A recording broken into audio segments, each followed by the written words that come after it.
갈릴리 해변으로 지나가시다가 시몬과 그 형제 안드레가 바다에 그물 던지는 것을 보시니 그들은 어부라. 예수께서 이르시되 나를 따라오라. 내가 너희로 사람을 낚는 어부가 되게 하리라 하시니 곧 그물을 버려두고 따르니라. 조금 더 가시다가 세베대의 아들 야고보와 그 형제 요한을 보시니 그들도 배에 있어 그물을 깁는데 곧 부르시니 그 아버지 세베대를 품꾼들과 함께 배에 버려두고 예수를 따라가니라. 그들이 가버나움에 들어가니라. 예수께서 곧 안식일에 회당에 들어가 가르치심에 무사람이 그의 교훈에 놀라니 이는 그가 가르치시는 것이 권위 있는 자와 같고 서기관들과 같지 아니함일러라. 마침 그들의 회당에 더러운 귀신 들린 사람이 있어 소리질러 이르되 나사렛 예수여 우리가 당신과 무슨 상관이 있나이까? 우리를 멸하러 왔나이까? 나는 당신이 누구인 줄 아노니 하나님의 거룩한 자니이다. 예수께서 꾸짖어 이르시되 잠잠하고 그 사람에게서 나오라 하시니 더러운 귀신이 그 사람에게 경련을 일으키고 큰 소리를 지르며 나오는지라. 다 놀라 서로 물어 이르되 이는 어찌 미냐? 권위 있는 새 교훈이로다. 더러운 귀신들에게 명한즉 순종하는도다 하더라. 예수의 소문이 곧 온 갈릴리 사방에 퍼지니라. 회당에서 나와 곧 야고보와 요한과 함께 시몬과 안드레의 집에 들어가시니 시몬의 장모가 열병으로 누워 있는지라. 사람들이 곧 그 여자에 대하여 예수께 여짜온대 나아가사 그 손을 잡아 일으키시니 열병이 떠나고 여자가 그들에게 순종드니라. 저물어 해질 때에 모든 병자와 귀신 들린 자를 예수께 데려오니 온 동네가 그 문 앞에 모였더라. 예수께서 각종 병이 든 많은 사람을 고치시며 많은 귀신을 내쫓으시되 귀신이 자기를 알므로 그 말하는 것을 허락하지 아니하시니라. 아멘. 우리는 지난 주일부터 어둠 속의 빛이라는 주제로 설교하고 있고 빛이신 하나님이 우리를 어떻게 빛으로 부르시고 또 어둠 가운데 있는 세상 속으로 우리를 어떻게 보내고 계시는지 공부하고 있습니다. 지난 주에는 이사야서 60장을 우리가 함께 살펴보았고 오늘부터 3주 동안은 마가복음 1장과 2장을 통해서 계속 이 주제를 살펴보려고 합니다. 오늘 말씀은 하나님께서 우리를 세상의 빛이 되도록 하기 위해서 우리를 하나님의 나라로 부르신다라는 주제입니다. 오늘은 마가복음 가장 앞부분 예수님의 사역의 시작이죠. 예수님이 이제 공생애를 시작하시는 장면입니다. 이 모든 곳에 예수님 전체 사역의 요약이 나오는데 14절과 15절 말씀입니다. 14절과 15절 말씀을 보십시오. 요한이 잡힌 후 예수께서 갈릴리에 오셔서 하나님의 복음을 전파하여 이르시되 때가 찼고 하나님의 나라가 가까이 왔으니 회개하고 복음을 믿으라 하시더라. 핵심 중에 핵심이죠. 하나님의 나라가 가까이 왔다 말씀하십니다. 왜 하나님의 나라가 오게 됐습니까? 이게 무슨 의미죠?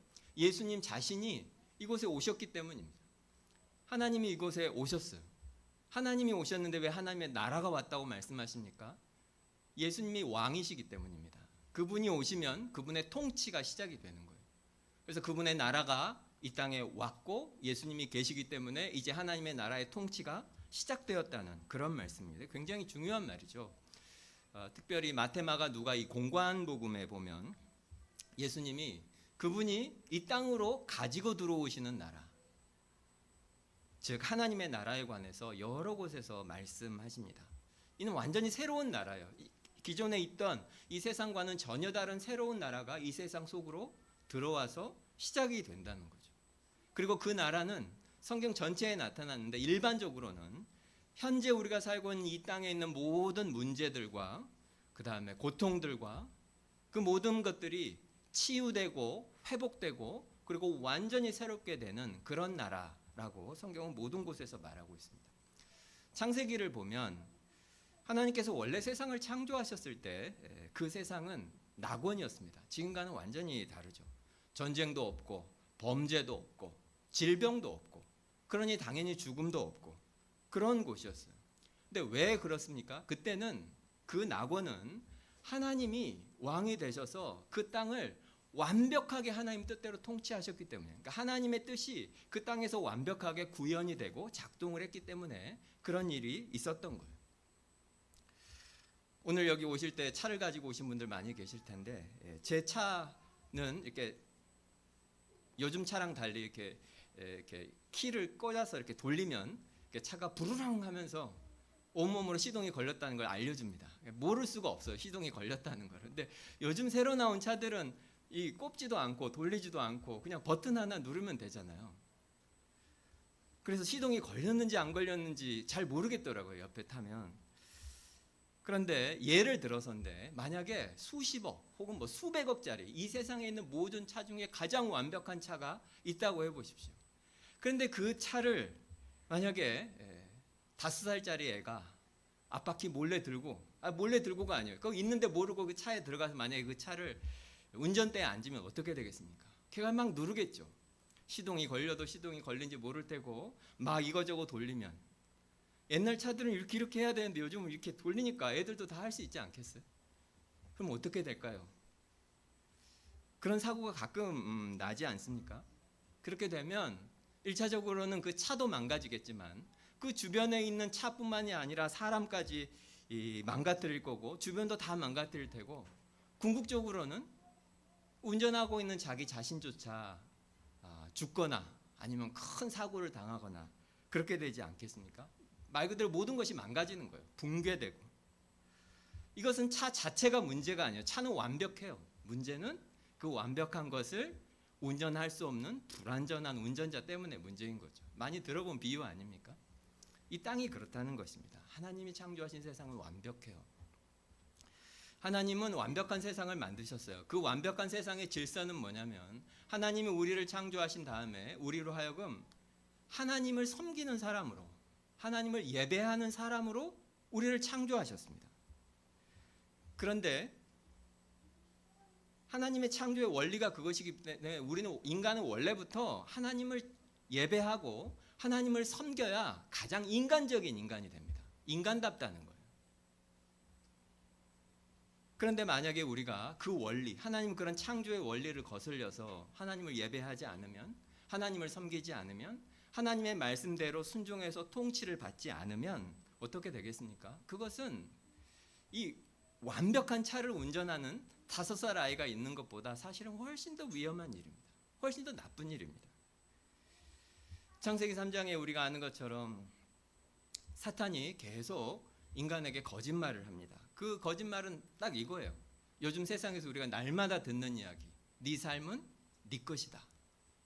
그러니 너는 네 마음대로 살 수 있다. 하나님 없어도 얼마든지 살 수 있다. 네가 왜 하나님 말씀에 순종하면서 살아야 되냐?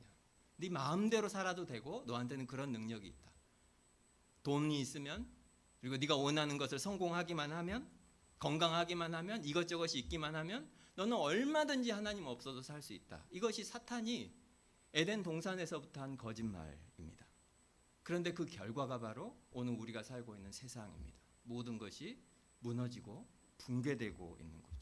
정신적으로, 영적으로, 사회적으로, 관계적으로 우리가 살고 있는 세상을 보십시오. 그 결과가 바로 이것입니다. 하나님이 아니라 우리 자신을 우리가 섬기면, 다른 말로 해서 우리 자신이 하나님이 되고 내가 내 삶에서 왕 노릇하고 내가 내 삶에서 주인 노릇하고 하나님 노릇하고 그러면 그것은 단순한 문제가 아니에요. 하나님이 원래 만들어 놓은 질서를 내가 어긋나게 사용하는 거예요.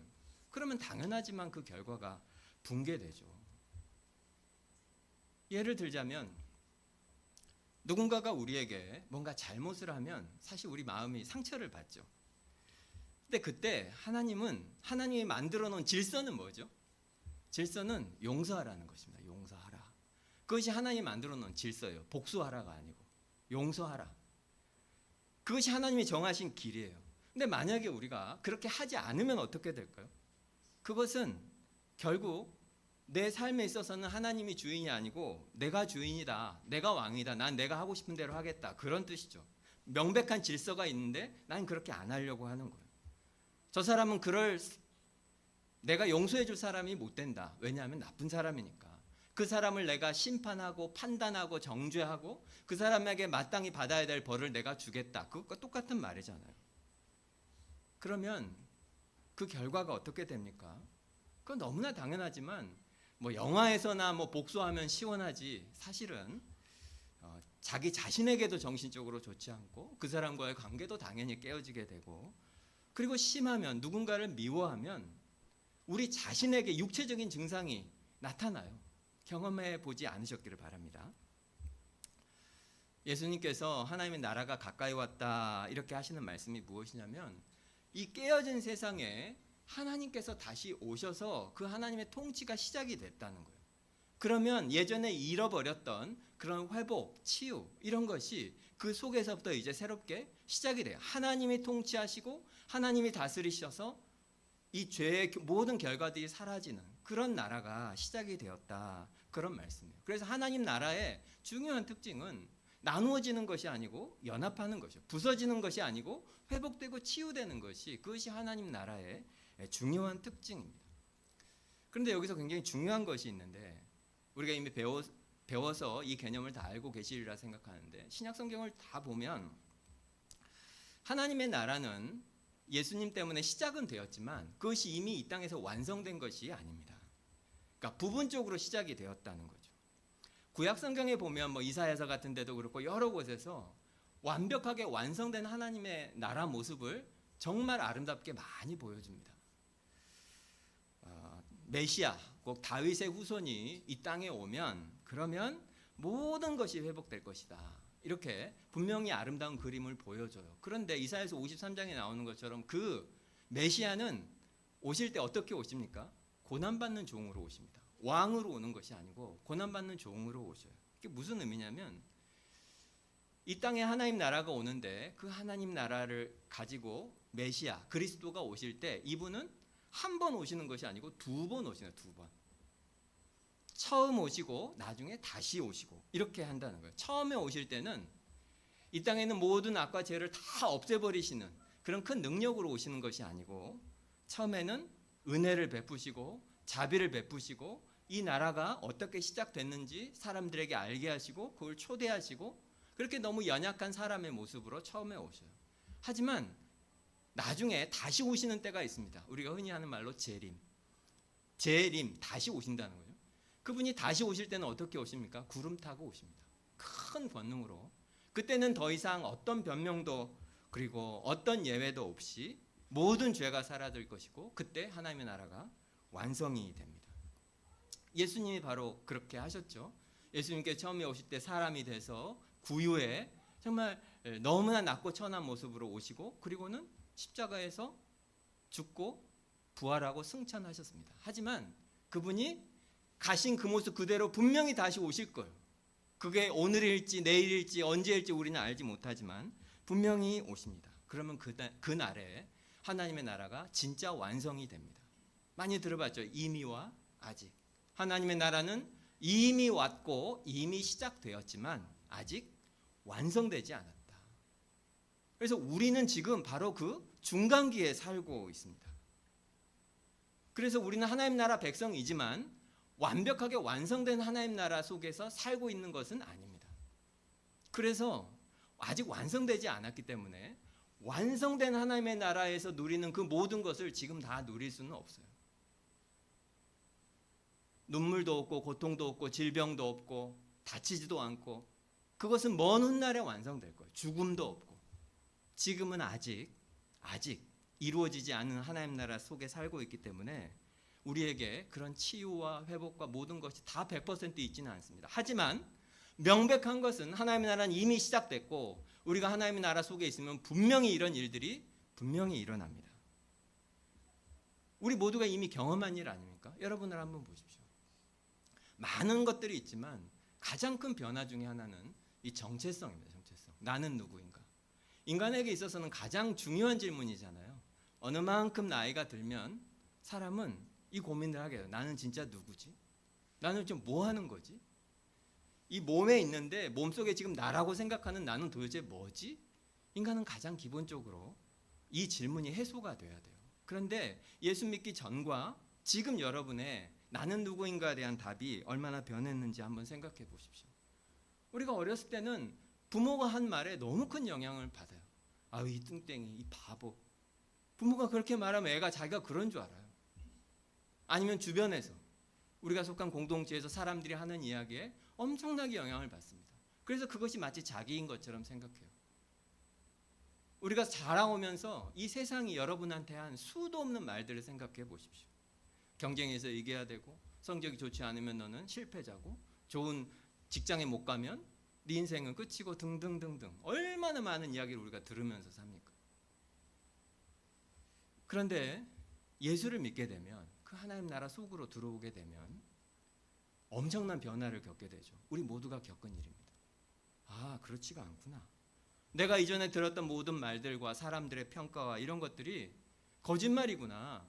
그것을 우리는 말씀을 통해서 하나님 나라 속에서 깨닫게 됩니다. 사람들은 나한테 좋은 대학 못 갔다고 실패자라고 하고, 내가 좋은 직업이 없으니까, 내가 돈이 없으니까 가난하다고 말하고, 그래서 가치 없다고 말하고 등등. 난 뭐 키가 작고 외모가 볼품이 없으니까 내 인생이 별거 아니라고 사람들이 말하지만, 교회에 왔더니 성경이 우리에게 뭐라고 말씀하시죠? 그렇지 않다. 내가 너를 사랑한다. 너는 내 사랑하는 아들이요 딸이다. 온 우주보다 내가 너를 사랑하고 주목한다. 이것이 성경이 하시는 말씀입니다. 세상 사람들이 너의 외모나 조건이나 이런 것 때문에 뭐라고 말을 해도 그건 나한테는 아무 상관이 없이 나는 너를 사랑하고 너는 내 아들과 딸이다. 그것이 성경이 하시는 말씀입니다. 이것이 우리 속에 얼마나 큰 변화를 줍니까? 여러분 자신을 보십시오. 우리가 예수 믿고 다 경험한 일 아닙니까? 아, 내가 진짜 그런 사람이구나. 이것이 사실은 우리 속에 세상으로부터 사람들의 평가 때문에 우리가 받았던 엄청난 상처들을 치유합니다. 저 자신도 너무 많이 경험한 거예요. 우리 속에 있는 많은 상처들을 이것이 회복시켜 줍니다. 그러면 어떻게 되죠? 가장 먼저 아주 가까이 있는 사람들과의 관계가 변합니다. 관계가 회복이 되는 거예요. 또 내가 어떤 사람인지를 알기 때문에 엄청나게 부요하고 엄청나게 내가 존귀하고 내가 엄청나게 사랑을 받는 사람이라는 걸 알기 때문에 사람들이 예전과 같은 말로 우리에게 말해도 이제 덜 상처받습니다. 에이, 못생겼어. 에이, 돈도 없어. 등등. 아무리 그렇게 말해봐도 이제는 별로 그것에 그렇게 큰 상처 안 받게 되죠. 또 뭔가 나쁜 일이 일어나요. 그러면 옛날에는 막 인생 무너진 것처럼 절망하고 그랬는데 지금은 덜합니다. 하나님이 나를 사랑하시니 하나님께서 내 삶에 궁극적으로 선한 일을 해주실 것이다. 언제 될지 어떻게 될지 난 잘 모르겠지만 하나님이 진짜 나를 사랑하시니 그렇게 해주실 것이다. 그렇게 믿고 그 상황들을 조금 이전보다 훨씬 더 잘 인내하고 견딜 수 있게 됩니다. 그것이 우리 모두가 지금 겪은 일이잖아요. 겪고 있는 일이잖아요. 그렇지만 이 모든 것은 완성된 게 아니에요. 부분적이라는 거죠. 아직은 부분적입니다. 모든 것이 완전해지지는 않아요. 하지만 너무나 명백한 것은 우리가 정말 하나님 나라 속에 있으면 이 일은 분명히 일어납니다. 여러분 속에도 일어나고 현재 진행 중이겠죠. 왜냐하면 예수님께서 오셨고 하나님 나라가 시작되었기 때문입니다. 그런데 예수님께서는 그 하나님의 나라 속으로 우리를 부르시면서 어떻게 하면 그 하나님 나라에 들어갈 수 있다고 하시나요? 15절이 말씀하시죠. 15절에 하나님 나라가 가까이 왔으니 어떻게 하라? 회개하고 복음을 믿으라. 이 길입니다. 이것이 유일한 길이에요. 이 복음이란 단어는 우리가 많이 배웠죠. 여러분 다 아시죠? 그리스어로 유앙겔리온이라는 단어입니다.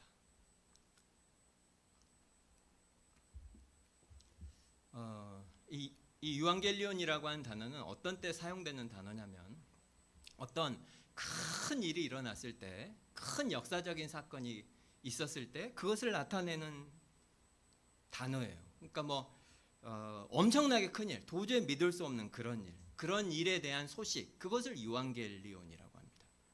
그래서 이 유앙겔리온을 이제 우리말로 번역한 것이 이제 기쁜 소식이에요. 영어도 굿 뉴스라고 하죠. 복음을. 기쁜 소식, 좋은 소식. 그러니까 누가 어디 가서 누구랑 밥을 먹었다, 이런 어제도 있고 오늘도 있고 내일도 있는 그런 일이 아니고 역사를 완전히 바꾸는 그런 일, 아니면 내 삶이 완전히 이전과 이후가 완전히 다르다 할 정도로 큰 영향을 미치는 그런 일을 유앙겔리온, 복음이라고 합니다. 이거 할 때마다 예로 말씀드리지만 시저 아우구스투스의 유앙겔리온의 시작, 복음의 시작, 이게 실제로 그 역사적인 비문 속에 기록된 글이에요. 시저 아우구스투스, 로마의 아우구스투스 황제가 대관식을 할 때 그걸 알리는 소식입니다. 시저 아우구스투스의 복음의 시작. 무슨 말이냐면 왜 이거를 복음이라고 부르겠습니까? 이 아우구스투스가 이제 로마의 황제가 되는 거예요. 그래서 그 사람이 황제가 되면 이 로마라고 하는 이 통치 영역 속에 있는 모든 사람들 속에 엄청난 영향을 주기 때문에 이제 그 사람 말에 순종해야 돼요. 심하면 그 사람 신상이 있는 곳에 가서 절도 해야 될지도 몰라요. 거기에 있는 모든 사람의 삶에 가장 결정적인 영향을 미치는 거대한 일, 그것을 복음이라고 부릅니다. 그리고 예수님이 바로 오늘 그 복음을 믿으라 이렇게 표현하고 계시죠.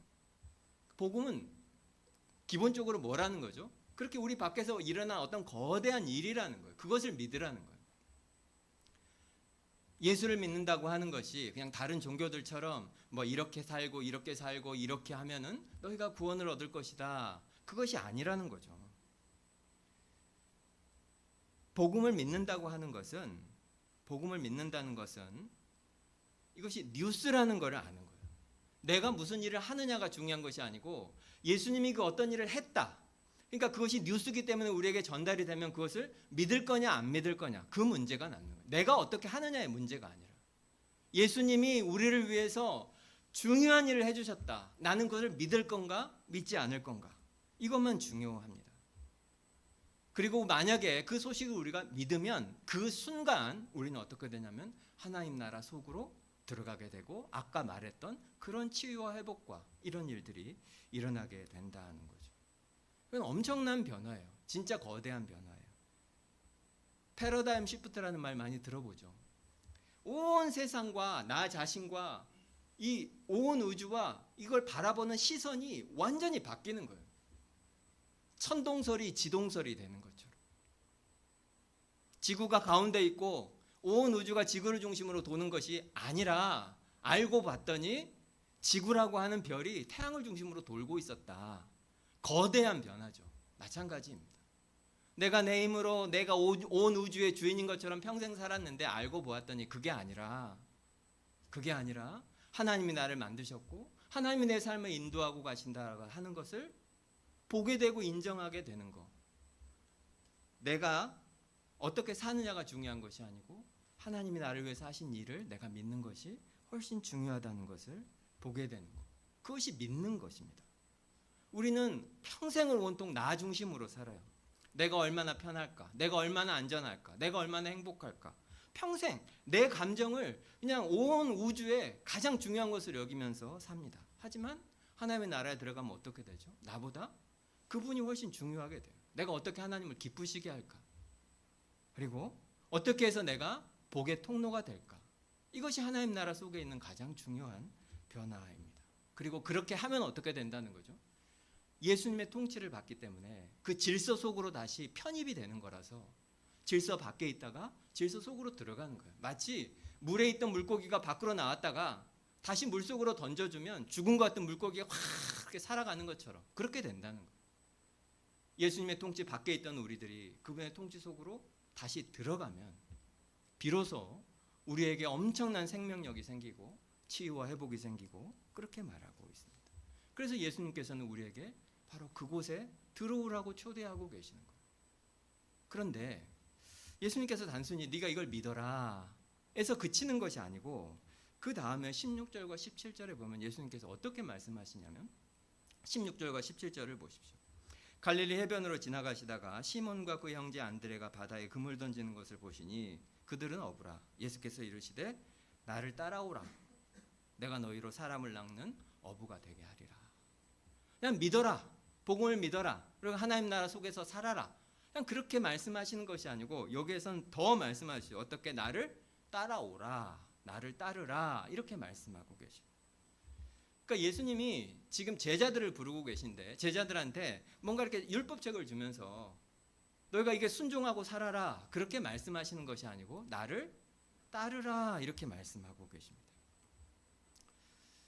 우리가 지금 하나님의 나라 속으로 예수님이 우리를 부르실 때 그 부르심의 핵심은 예수님이 주고 있는 어떤 명령을 그냥 순종해라 그것이 아니고 예수님을 따르라는 겁니다. 물론 순종해야죠. 예수님의 말씀에 무조건적으로 순종해야죠. 하지만 예수님을 따른다고 하는 것은 단순히 예수님이 하라고 하는 것을 하는 것보다 훨씬 더 포괄적이고 훨씬 더 광범위하고 그리고 훨씬 더 인격적인 것입니다. 따르다. 그러니까 따른다고 하는 것은 그냥 예수님이 하시는 무슨 강의를 듣고 이런 게 아니에요. 그것보다 훨씬 더 큰 일입니다. 예수님과 함께 살고 제자들이 실제로 그러지 않았습니까? 예수님과 먹고 자고 예수님이 하신 일들을 보고 예수님이 인도하시는 곳으로 따라가고 그리고 예수님과 사귀고 그것이 따르는 거예요. 이 따르다라고 하는 말을 보십시오. 따르다라고 하는 것이 전제하는 게 있죠. 따르다라고 하는 것은 이동하는 거잖아요. 나를 따라라. 이 전제는 뭐냐면 예수님께서 지금 어딘가를 가고 계시는 거예요. 어딘가로 가는데 너희들도 내가 가는 그 길에 동참하라는 거예요. 나와 함께. 내가 지금 어딘가를 가고 있는데 너는 내가 어딘가를 가든지 간에 나를 따라와라. 그런 말이죠.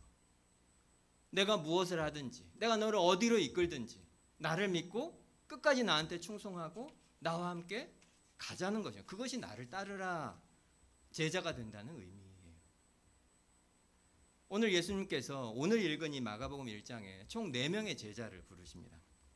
베드로와 안드레 그리고 야고보 요한 두 형제 4명의 제자들을 부르시는데 이건 역사적인 기록은 아니기 때문에 하지만 전해 내려오는 그러니까 성경 밖에 있는 기록이기 때문에 진짜인지 아닌지 제가 확인을 할 수 없지만 대체로 전해오는 이야기들이 진실이라고 믿는데 이 중에 최소한 3명은 순교했습니다. 가장 먼저 죽은 사람은 놀랍게도 야고보입니다. 사도행전에 나오잖아요. 야고보가 죽습니다. 너무 젊은 나이에 오직 예수님이 지금 나를 따르라 이 말에 순종해서 결국은 죽게 됩니다. 야고보. 그리고 많이 들어보신 것처럼 베드로도 십자가에 거꾸로 달려서 순교한 것으로 전해집니다. 안드레에 관해서도 전해진 이야기는 거꾸로가 아니라 뭐 X자로 걸려 있었다 뭐 이런 이야기도 있고 누군가가 갑자기 그를 창으로 찔러서 그렇게 사망했다 이렇게 전해지기도 합니다. 아까 말씀드린 것처럼 전해지는 이야기이기 때문에 100% 확신할 수는 없지만 아마도 사실일 거예요. 여기서 제외된 한 사람 요한을 보십시오. 우리가 요즘 요한일서 보고 있지만 이 요한은 인생 말년에 반모라고 하는 섬에 유배됩니다. 그래서 그 섬에 유배돼서 나이 먹은 노인이 외롭고 너무나 고통스러운 말년을 보내는 그런 사람이 돼요. 이 사람들 모두 그냥 오늘 본문에서 예수님을 따랐고 예수님이 이들을 어딘가로 데리고 갔어요. 그런데 그 길이 다 뭐였죠? 그냥 편안하고 아름답고 행복하고 소풍 가듯이 그런 길이 전혀 아니었다는 겁니다. 예수의 제자가 되어 그분이 인도하시는 길을 따라 걸어가는 그 길은 결코 쉽지는 않습니다. 예수님을 보십시오. 예수님은 머리 둘 곳이 없으셨어요. 때로는 위험하고 그리고 때로는 외롭고 하지만 예수의 제자가 된 모든 사람들은 결국에 그 길을 기쁨으로 다 걸어갔습니다. 특별히 우리가 예수를 따르는 예수를 믿는 그리스도인으로서 제가 말씀드리고 싶은 것은 우리의 삶에 하나님이 나를 지금 인도하고 계시는 것이 맞나 싶은 그런 순간들이 생각보다 많이 있습니다. 내 삶의 앞이 잘 보이지 않고 어둡고 또 혼란스럽고 심지어 어려움 때문에 굉장히 고통스럽고 하나님이 나를 진짜로 인도하고 하나님이 정말 나와 함께 계시나 그것이 의심이 되는 그런 순간들이 정말 많이 있습니다. 하지만 제자는 어떻게 해야 됩니까? 그때라도 끝까지 그분을 따라야 합니다. 그분의 제자가 되기로 해야 돼요. 그때라도. 그게 무슨 뜻입니까? 내 생각에 아무것도 안 보여도 하나님을 믿고 그분의 인도하심을 믿고 그분의 말씀대로 걸어가야 돼요.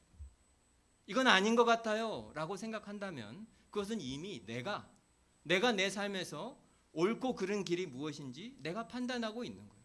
내 삶에서 이미 내가 하나님 노릇을 하고 있다는 거죠. 하지만 그때라도 내가 지금 보고 있는 것이 아니라 하나님의 인도와 하나님의 말씀을 믿어서 그 길을 걸어가면 그분의 통치를 받게 되고 그러면 치유와 회복이 분명히 생기게 됩니다. 하나님이 나를 버리신 것 같다. 하나님이 나를 도우시지 않는다. 전혀 앞이 보이지 않고 이대로 가다가 내 인생이 끝날 것 같다. 아무리 봐도 이건 너무 나쁜 길이다. 그럼에도 불구하고 오늘 예수님이 우리에게 말씀하고 계시는 것은 끝까지 믿으라는 거예요. 그리고 끝까지 예수님의 인도하심을 따라 걸으라고 하십니다. 예수님이 나를 인도하시면 그곳이 어디든지 따르는 거죠. 예수님이 무엇을 하시든지 그분을 따르는 거죠. 이것이 진짜 중요해요. 이전에 한번 이 이야기 한 적이 있는데 C.S. 루이스가 제일 좋아하던 그런 사람 중에 한 명이 조지 맥도날드라고 하는 작가입니다. 신학자이면서 이제 지금은 거의 한 150년 전 사람인데 공주와 거블린이라고 하는 동화를 썼어요. 이 책이 있기는 한데 그냥 읽으면 사실 큰 재미는 없어요. 내용은 아주 단순합니다. 고블린이라고 하는 것이 도깨비 비슷한 그런 이제 나쁜 어떤 생명체 같은 건데 그 고블린이 어떤 성에 사는데 그 성에 이 아이린이라고 하는 주인공 소녀가 이제 갇히게 됩니다. 근데 그 성에 이제 두려워서 항상 방에만 있는데 그 성 어딘가에 요정 할머니가 살아요. 그래서 이제 아이린을 찾아와서 고블린을 두려워하니까 이제 위로를 해주는데 어떻게 해주냐면 반지에다가 실을 매달아서 실 뭉치 이게 있는 거예요. 그러면서 그 반지를 이 아이린한테 주면서 네가 고블린이 쳐들어와서 너를 붙잡고 하려고 하면 무서우면은 이 반지에 지금 연결된 이 실을 따라서 계속 오면 그 끝에 내가 있을 거다. 그러니까 내가 이 실뭉치 가지고 가서 저 뒷방에 있을 테니까 무서우면은 이 실 붙잡고 계속 나한테 오면 된다. 이제 이렇게 했어요. 그래서 안심이 됐어요. 근데 어느 날 정말로 그 고블린들이 잡으러 오니까 그 실을 이제 그 반지를 침대 밑에다 딱 내려놓고 그 실을 따라서 이제 계속 이제 갑니다. 할머니 만날 줄 알고. 근데 이상하게 이 실이 할머니가 뒷방에 있는 줄 알았더니 문 바깥으로 나가는 거예요. 성 바깥으로. 그래서 이제 너무 깜짝 놀랐는데 그래도 방법이 없으니까 이제 그 실을 따라 이제 계속 밖으로 나갔어요. 그러다가 좀 더 가니까 동굴 속으로 막 밖에 있는 동굴 속으로 들어가는 거예요. 근데 밑에서 소리가 들려. 고블린 소리가 으르렁 막 하면서. 도저히 무서워서 안 가야 되겠다 생각하고 뒤로 돌았는데 실이 없어져 버려. 돌아갈 길이 없어. 앞으로 나가는 길밖에 없어. 뒤로 돌아서 따라가면 이제 실이 이제 보여주는 거예요. 한참 가다 보니까 옛날에 자기가 알던 친구, 이제 커티라고 하는 친구를 거기서 만나게 돼요. 친구가 깜짝 놀라. 너 어떻게 여기 왔냐? 어떻게 해서 나를 이렇게 만나게 됐지? 이런저런 이야기를 하면서 이제 둘이 같이 이제 가기로 합니다. 근데 커티는 거기 동굴 속에 갇혀 있으면서 커티가 아니고 커피. 거기 갇혀 있으면서 이제 그 동굴을 꿰뚫고 있는 거예요. 밖으로 나가는 길이 어디고 어디로 들어가면 이게 안 되는지를 애는 거기 갇혀 있으면서 다 아는 거예요. 그래서 이제 아이린한테 내가 나가는 길이 아니까 나랑 같이 나가자. 그런데 아이린이 하는 말이 아니야. 이 실이 지금 저쪽으로 가라고 하는데 거기로 가야 돼. 그러니까 커비가 하는 말이 거기 가면 큰일 난다. 거기 고블린이 있는 데야. 거기 가면 안 돼. 그때 아이린이 이제 결심을 합니다. 이제 두 가지 길이 남은 거잖아요. 실을 따라갈 거냐. 친구가 하는 말을 듣고 밖으로 나갈 거냐. 그때 아이린이 커비한테 하는 말이 만약에 이 실이 나를 연결해서 여기까지 오지 않았으면 내가 너를 어떻게 만났겠냐. 그러니까 지금 그 동굴 속에 들어가는 길이 진짜 고블린이 있을지 난 잘 모르지만 나는 실을 믿기로 한다. 우리 이 실 따라서 가보자. 해서 결과적으로 어떻게 됐겠습니까? 할머니를 만납니다. 너무 유치한 이야기 같습니까? 뭐가 핵심이죠? 우리가 계속 요한 1서에서도 배웠지만 하나님이 아신다는 거예요. 무엇을 아십니까? 우리한테 정말 무엇이 필요한지를 하나님은 아십니다. 우리가 어디로 가야 할지를 아십니다. 어디로 가야 안전한지를 하나님은 아십니다. 우리는 그것을 믿어야 돼요. 그래서 막다른 곳이다. 여긴 진짜 끝이다. 이렇게 느껴져도 하나님에게는 우리를 향한 사랑과 계획이 분명히 있습니다. 그래서 어떻게 해야 합니까? 실을 따라가야 돼요. 사람들이 지혜롭게 하는 말, 그걸 따라가서는 안 됩니다. 하나님의 말씀을 따라야 되고 순종해야 하고 끝까지 충성스러워야 돼요. 예수님이 지금 제자들에게 나를 따르라 이렇게 말씀하시는 것은 뒤돌아보지 말라는 거예요. 계속해서 나를 믿고 앞이 아무것도 안 보이는 것 같아도 계속해서 순종하고 이렇게 한다고 아무 변화가 없는 것 같아도 계속해서 기도하고 매주 이거 하면 뭐 하나 싶지만 계속해서 예배하고 그러라는 겁니다. 끝까지 아무리 나빠 보여도 끝까지 그분을 믿으라는 거예요. 그럼 어떻게 하겠다? 내가 너를 안전한 곳으로 데려가겠다. 그 약속입니다. 그럼 마지막으로 정말 믿을 수 있을까요? 그거를? 여러분은 정말 이 말씀을 믿을 수 있겠습니까? 성경의 이 말씀이 우리가 살고 있는 이 시대와 사람들의 생각과 이 시대의 문화와 이런 일들과 이런 것들과 얼마나 충돌하고 역행하는지 모릅니다. 이 시대의 젊은 사람들이 가장 많이 듣는 이야기가 뭐죠? 나는 남들이 정한 대로 살지 않겠다. 멋있는 말이죠. 남들이 정해놓은 길을 따라 사는 것이 그것이 무슨 노예지. 그게 사람이냐. 나한테는 자유가 있다. 누구도 나한테 이래라 저래라 할 수 없고 내 인생은 내 것이니 내가 원하는 삶을 살겠다. 내 인생은 뭐가 옳은지 그것은 내가 정하는 것이다. 내 심장과 내 마음이 뛰는 일을 하겠다. 이게 날마다 우리가 듣는 이야기예요. 하지만 오늘 성경이 우리에게 하시는 말씀은 그 세상의 말을 들어서는 안 됩니다. 비록 위험해 보이지만 결국 우리를 살릴 이 생명의 길을 따라서 살아야 하고 안전해 보이지만 결국 고블린이 기다리는 그래서 결국 우리를 죽일 그 길을 따라가면 안 돼요. 성경에 보면 좁은 문과 넓은 문 비유가 나오지 않습니까? 좁은 문은 위험해 보이고 사람도 없어요. 하지만 그 끝에 분명히 생명이 있습니다. 하지만 넓은 길에는 모든 사람들이 막 노래하면서 너무나 행복하게 걸어가는 길이에요. 하지만 그 끝에 죽음이 기다리고 있죠. 여러분에게 진심으로 말씀드리고 싶은 한 가지는 하나님을 믿으시라는 겁니다. 언제까지? 끝까지. 끝까지 믿으십시오. 끝까지 순종해야 합니다. 그래야 치유와 회복이 있습니다. 내 스스로 내 인생에 바른 것이 뭐고 좋은 것이 뭐고 내가 안다. 이건 너무나 좋은 하나님 꼭 이래야 돼요. 그렇게 판단할 그리고 그걸 선택할 권리가 나한테 있다. 이것을 두렵지만 포기하십시오. 그리고 나에게로 오직 그가 하시나니 그분에게 우리 인생을 맡겨보십시오. 근데 우리가 과연 예수님이 정말 그렇게 믿을 만한 분인가? 오늘 이야기의 가장 끝부분에 보면 30절과 31절에 보면 고열로 누워있던 베드로의 장모 이야기를 사람들이 예수님에게 합니다. 베드로의 장모가 지금 아파서 누워 있습니다. 그랬더니 31절을 한번 보십시오. 나아가사 그 손을 잡아 일으키시니 열병이 떠나고 여자가 그들에게 수종드니라. 별 내용은 아닌 것 같지만 이 장면을 잘 보면 너무나 전형적인 예수님의 모습이 여기에 보입니다. 예수님은 멀리 있어도 말씀하시면 멀리 있는 병자를 얼마든 낫게 하실 수 있는 분이에요. 왜냐하면 하나님이시라. 하나님은 말씀으로 세상을 창조하셨잖아요.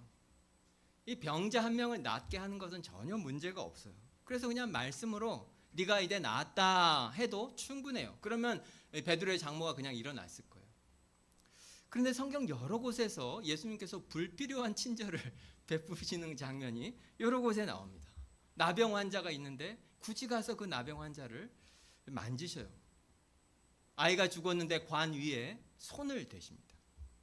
소경의 눈에 손을 대시고 그러면 그 앞이 보이고 귀머거리에 귀를 만지시기도 합니다. 그러면 그때 그 사람이 소리가 들리기 시작해요. 그 소문도 듣고 부모들이 자기 애들을 다 예수님에게 데려와요. 어떻게 해주시기를 바라며? 만져주심을 바라며. 만져주심을 바라며. 예수님께서 베드로의 장모의 손을 잡으실 이유가 전혀 없어요. 전혀 없는데 왜 그러셨겠습니까? 그분의 마음인 거죠. 불쌍히 여기는 마음. 그분을 그 병에 걸려 있는 그 한 사람을 너무나 불쌍히 여기고 사랑하시는 그분의 마음이 자연스럽게 흘러나와서 손을 잡고 일으키시는 거예요. 두 가지가 있죠. 예수님은 능력이 있습니다. 하나님이시잖아요. 그분에게 불가능한 일은 없습니다. 그런데 능력만 있는 것이 아니고 우리가 진짜 그 능력을 의지하고 믿을 수 있는 것은 그분이 우리를 정말 사랑하신다는 거예요. 그분이 우리를 너무나 사랑하고 불쌍히 여기셔요. 그렇기 때문에 믿을 수 있습니다. 힘은 센데 우리가 그분한테 잘 보여야 우리에게 도움을 주시는 분이 아니라는 거죠. 그분은 무한한 능력이 있고 그런데 우리를 무한히 사랑하셔요. 그래서 우리는 그분을 믿고 우리의 모든 것을 그분에게 드려도 그것이 가장 안전할 수 있습니다. 예수님이 지금 야고보와 요한에게 떠나라고 하죠. 그러니까 이들이 세베대 자기 아버지를 버리고 떠나서 예수님을 따릅니다. 그런데 이 말씀을 하신 예수님을 보십시오. 이 말씀을 하실 때 예수님은 어떻게 하셨죠? 예수님이야말로 아버지를 떠나서 이 땅에 오신 분이에요. 우리가 잘 아는 빌립보서 2장 6절에서 8절 말씀해 보면 그는 근본 하나님의 본체시나 하나님과 동등됨을 취할 것으로 여기지 아니하시고 오히려 자기를 비워 종의 형체를 가지사 사람들과 같이 되셨고 사람의 모양으로 나타나사 자기를 낮추시고 죽기까지 복종하셨으니 곧 십자가에 죽으심이라. 예수님은 그 아버지를 떠나서 이 땅에 오셨습니다. 근데 그것이 끝이 아니라 십자가에 달리실 때는 그 아버지가 이 아들을 완전히 버려버리십니다. 그냥 물리적으로 떨어진 것이 아니고 관계 자체가 완전히 끊어져 버렸다는 거예요. 이 모든 일의 주관자는 아버지셔요. 그 아버지가 이 모든 일을 계획하셔서 아들을 인도해서 결국 이 실의 끝이 예수님에게 뭐가 있는 거죠? 십자가라는 거예요. 십자가.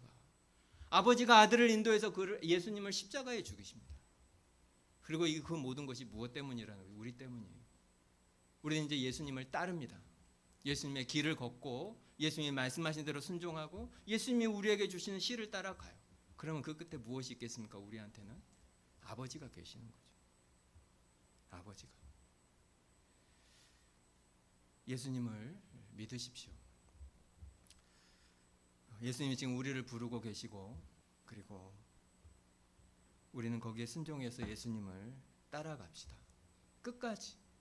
끝까지 그 예수님을 믿으면 그 끝에 상급이 있을 뿐만 아니라 영원하신 생명과 치유와 회복과 하나님이 우리에게 주시는 큰 복이 함께 할 것입니다. 그 예수를 따라 우리가 함께 살아가기를 바랍니다. 기도하겠습니다. 물 바깥에 나온 물고기처럼 우리들이 어리석게도 우리를 위해서 살고 헤엄치고 숨막히며 살아갑니다. 그런데 예수님을 믿어서 예수님의 다스림과 통치의 능력